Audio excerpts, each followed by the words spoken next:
This is a final video to fix Windows 11 installation error 0xC1900101, 0x40017. And if your upgrade keeps failing, this video will solve it. Are you facing a problem where Windows 11 installation stops, rolls back, or shows error 0xC1900101, 0x40017 during setup? Even after trying many times? This usually happens because of driver conflicts, outdated system files, incompatible hardware settings, or background software that blocks the upgrade process.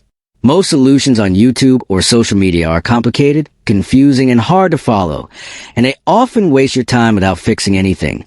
That is why Rexis is sharing a secret easy trick that quickly fixes error 0xC1900101, 0x40017, and lets Windows 11 install smoothly.